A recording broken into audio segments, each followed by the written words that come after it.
நண்பர்களே, அவசிய செய்திகளின் இன்றைய செய்தி தொகுப்பை உங்களுக்கு வழங்குவது உங்கள் பேரன்பிற்குரிய தொகுப்பாளினி நான் ஜனனி கணேசன். இன்றைய முக்கிய செய்திகளின் தொகுப்பை பார்க்கலாம்.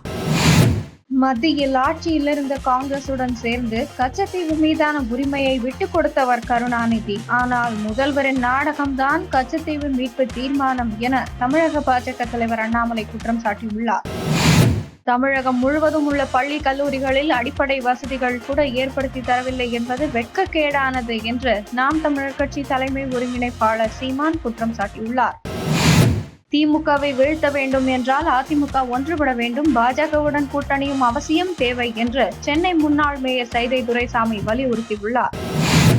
இப்போது நீங்கள் டெல்லிக்கு போய்விட்டு வந்தீர்களே, இதை பற்றி சொல்லிவிட்டு வந்திருக்கிறீர்களா என கச்சத்தீவு விவகாரத்தில் இபிஎஸ்க்கு முதல்வர் ஸ்டாலின் கேள்வி எழுப்பியுள்ளார். முன்னதாக 16 ஆண்டு காலம் மத்தியில் ஆட்சி அதிகாரத்தில் இருந்த திமுக கச்சத்தீவை திரும்ப பெற ஏன் நடவடிக்கை எடுக்கவில்லை? 2021ஆம் ஆண்டு முதல் இந்த விவகாரத்தில் திமுக அரசு என்ன நடவடிக்கை எடுத்தது என எடப்பாடி பழனிசாமி கேள்வி எழுப்பினார். ஆன்லைன் சூதாட்ட தடை நடவடிக்கைகள் தீவிரப்படுத்த வேண்டும் என்று பாமக தலைவர் அன்புமணி வலியுறுத்தியுள்ளார். வக்ஃபு வாரிய விவகாரத்தில் முஸ்லிம்களை பயன்படுத்தி எதிர்க்கட்சிகள் ஓட்டு வங்கி அரசியல் செய்கின்றனர் என்று லோக்சபாவில் மத்திய உள்துறை அமைச்சர் அமித்ஷா குற்றம் சாட்டியுள்ளார். பீகார் முன்னாள் முதல்வரும் ராஷ்டிரிய ஜனதாதளம் கட்சி தலைவருமான லாலு பிரசாத் யாதவ் உடல்நிலை கவலைக்கிடமாக உள்ளதாக தகவல்கள் வெளியாகியுள்ளன. அதிமுக மூத்த தலைவர் தம்பிதுரை மத்திய நிதியமைச்சர் நிர்மலா சீதாராமனை பார்லிமெண்ட் வளாகத்தில் நேற்று சந்தித்து பேசினார். முன்னாள் முதல்வரும் அதிமுக பொதுச் செயலாளருமான இபிஎஸ் கடந்த வாரத்தில் கட்சியின் மூத்த நிர்வாகிகளுடன் சென்று மத்திய அமைச்சர் அமித்ஷாவை சந்தித்து பேசினார். வரும் சட்டசபை தேர்தலுக்கு கூட்டணி அமைப்பது தொடர்பாக இருதரப்பினரும் பேசியதாக தகவல்கள் வெளியாகின. இபிஎஸ் அதை மறுத்திருந்தது குறிப்பிடத்தக்கது.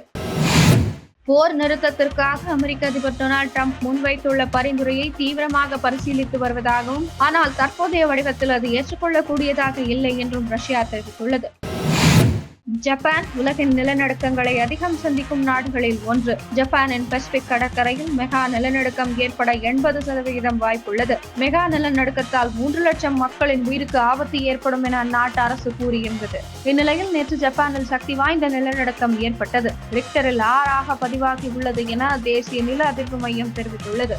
இத்துடன் இன்றைய முக்கிய செய்திகள் நிறைவடைந்தன. மறக்காமல் சேனலை சப்ஸ்கிரைப் செய்வதுடன் அனைவருடனும் பகிருங்கள். நன்றி, வணக்கம், ஜெய் ஹிந்த்.